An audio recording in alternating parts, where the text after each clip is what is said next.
Negocios electrónicos. Bueno, empezamos con lo que son los aspectos básicos de la teoría general del contrato, que bueno, nos dice que el contrato es un principio de una fuente, que es de suma importancia sobre las obligaciones. Y bueno, dentro del Código Civil Federal nos menciona que en el artículo 1792 nos menciona que el convenio es el acuerdo de dos o más personas para poder crear, transferir, modificar o ya sea extinguir obligaciones. Las obligaciones se emiten en diversas disciplinas jurídicas, como lo es en el derecho fiscal y en el derecho penal.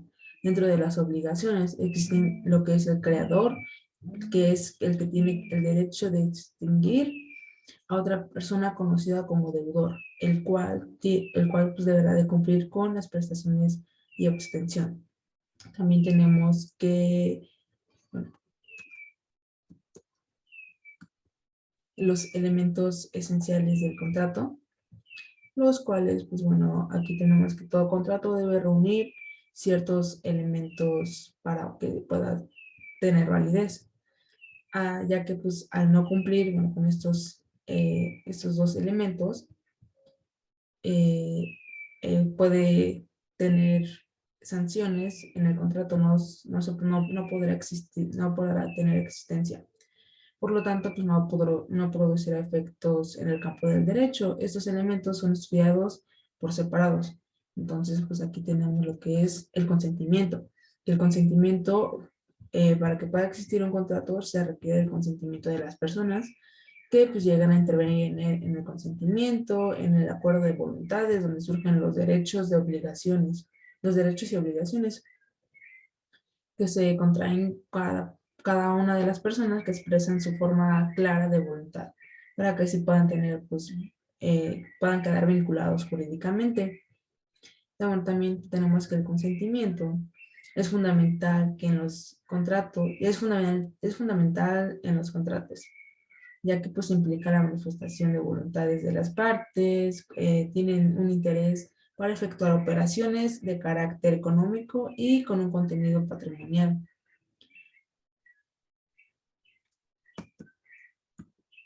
También tenemos que, bueno, dentro del artículo 1803, los contratos nos dicen sobre la contratación electrónica, que no solamente está permitida, sino que se considera su manifestación como una forma clara y determinada para que así pueda expresar la voluntad de los contratantes.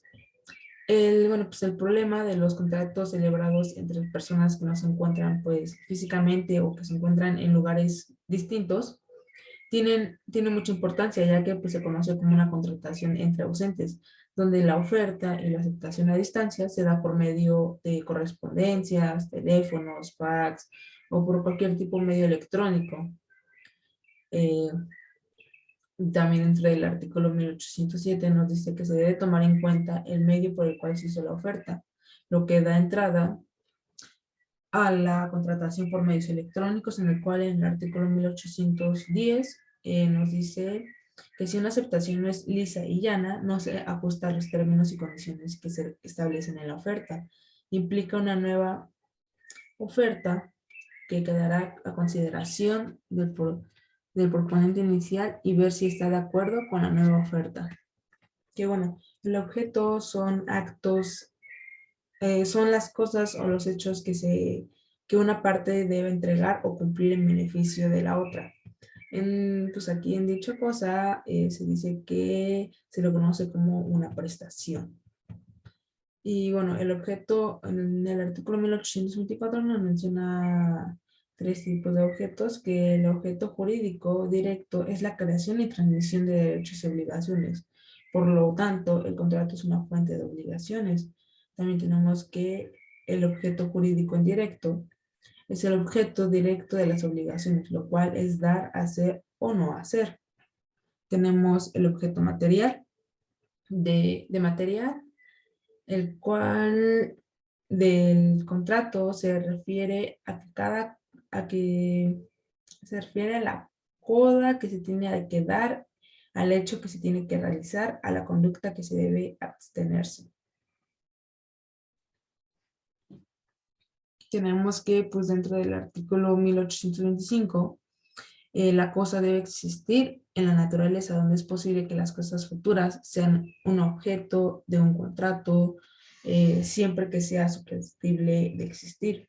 Entonces aquí la cosa debe ser determinada o determinante en cuanto a su especie, calidad, sucede con aquellas cosas que se encuentran, que, bueno, que se llegan a contar, que se pesan, se miden, para poder individualizarse e identificar, para que pues, se pueda tener un límite o se especifique el bien material que se está entregando con el motivo del contrato.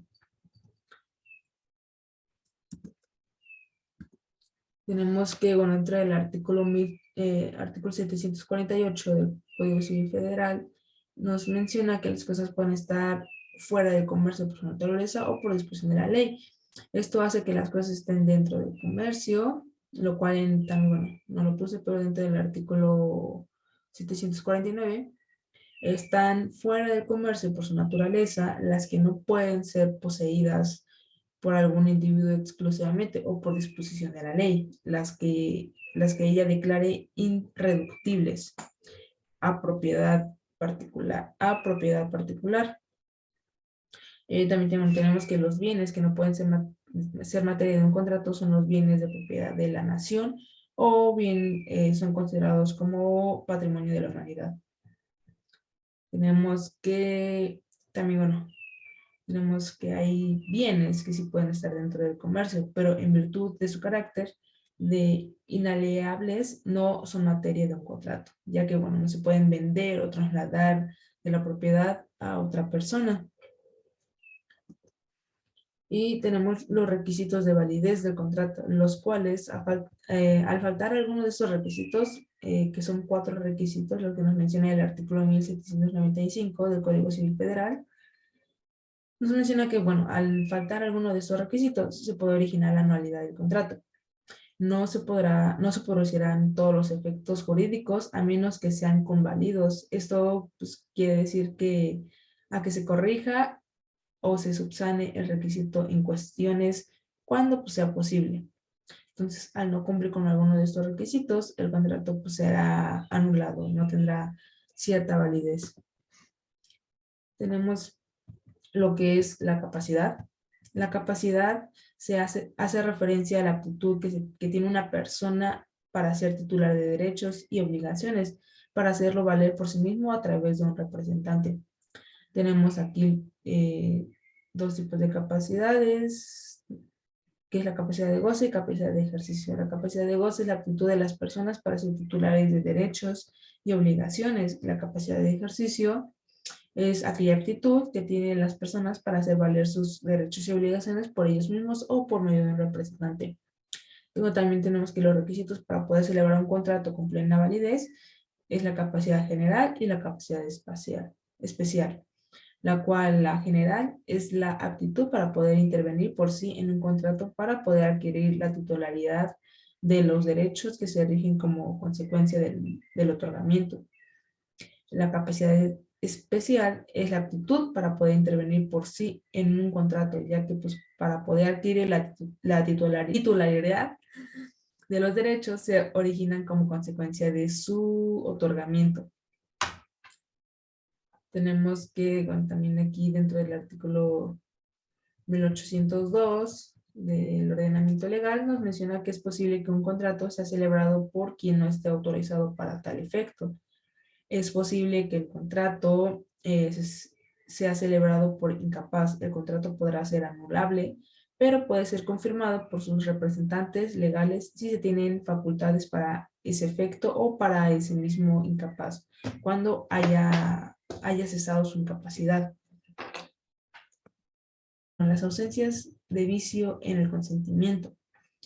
Es indispensable que ninguna de las voluntades que intervienen en la formación del consentimiento estén viciadas, ya que pues con una sola de ellas lo esté para que el consentimiento resulte igualmente viciado.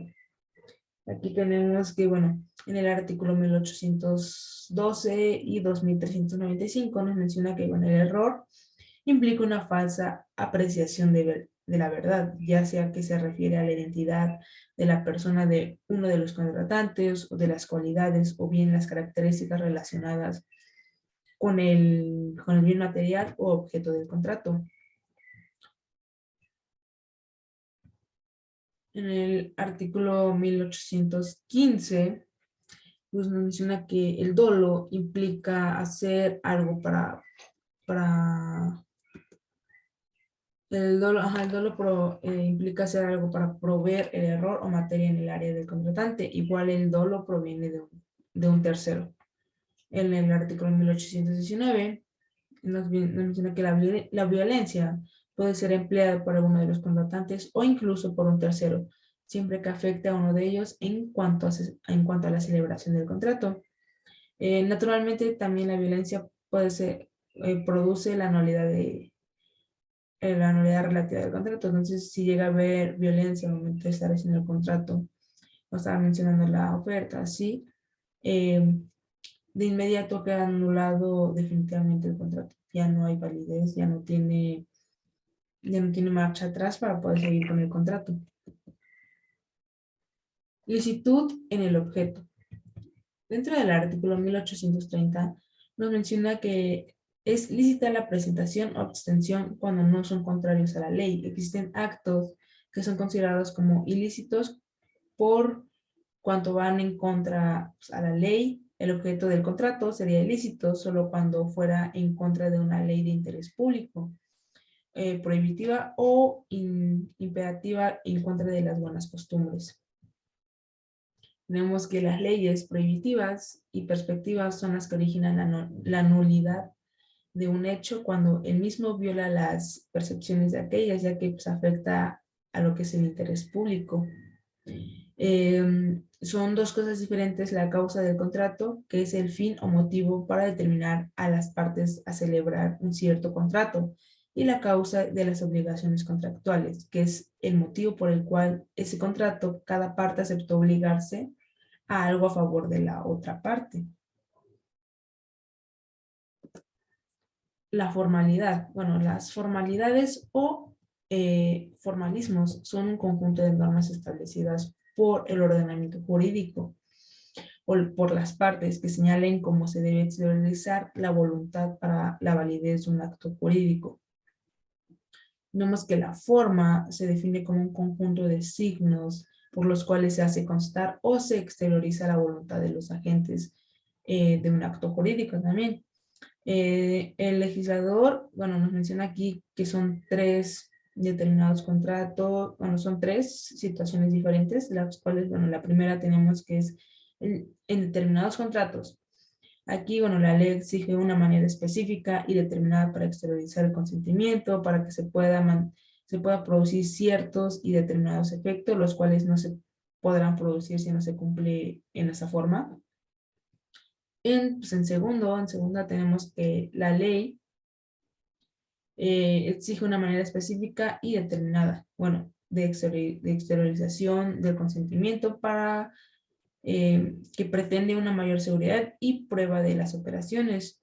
Tenemos que, bueno, la tercera es la ley que no exige una determinada manera de exteriorizar el consentimiento, sino dejar la voluntad de las partes el que escoja libremente la forma del contrato y de cualquier manera se producirán los efectos previstos por la norma, lo cual pues, se deberá de exigir siempre una forma para la existencia del contrato.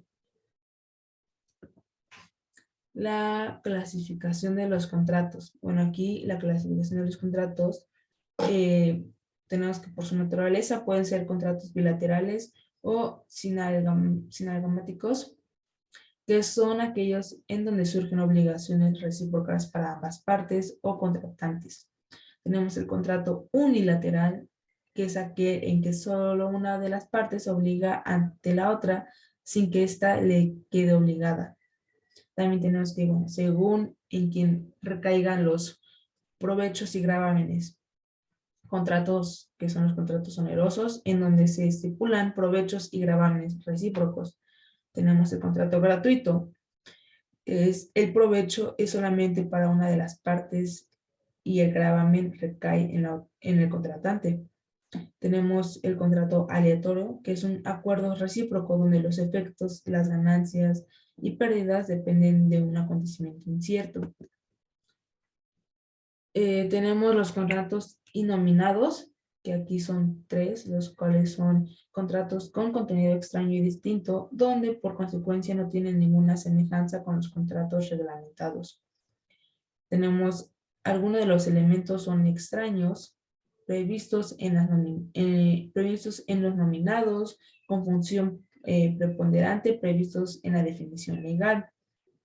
Y los contratos mixtos, donde está constituida por está constituida por todos los elementos conocidos, pero dispuestos en combinaciones a distintas previstas con los contratos nominados. Estos contratos pueden ser pues, combinados con los anteriores contratos. Pero también tenemos que, bueno, aquí según los contratos consensuales, pueden ser cuando en el momento de celebrar no se requiere la entrega física de la cosa, solo basta con el consentimiento para que con el consentimiento que en el contrato se reflexione que se pueda producir sus efectos jurídicos. Tenemos los contratos reales, que son los que en el momento de su celebración requieren forzosamente que se entregue la cosa. Y los contratos, ¿cuáles son los contratos reales? Los contratos formales son aquellos en los que el consentimiento debe manifestarse por escrito, ya sea público o privado, de tal manera que si no se otorga de esta forma, será ineficiente. La interpretación del contrato. Aquí el profesor Miguel Ángel Zamora y Valencia nos dice que el significado de la interpretación del contrato es la comprensión por medio del tiempo y lugar de su celebración, de las palabras empleadas, usadas en su momento, de los bienes que hayan sido objeto. Tenemos que, bueno, para precisar el alcance y límites de las cláusulas contractuales, también es determinar cuáles son los derechos y obligaciones emanados del contrato o que sean transmitidos por él. Tenemos que existen diferentes criterios de interpretación de los contratos, la cual la primera es la interpretación subjetiva, que es aquella en donde predomina la intención de los contratantes sobre las palabras. Aquí en el artículo 1851 del Código Civil nos dice que se debe de prevalecer la intención de los contratantes, ya sea si no se conoce de una manera clara, el contrato se declarará nulo. La segunda tenemos que la interpretación es objetiva, es aquella en la cual se toma en cuenta el sentido de las palabras.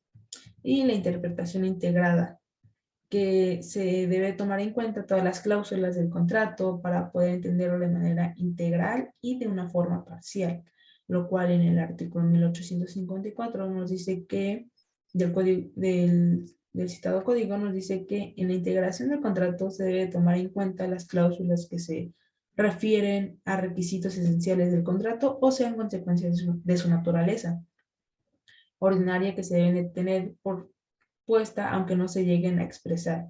O bueno, o si en dado caso sean renunciadas, siempre y cuando esto sea permitido por la ley.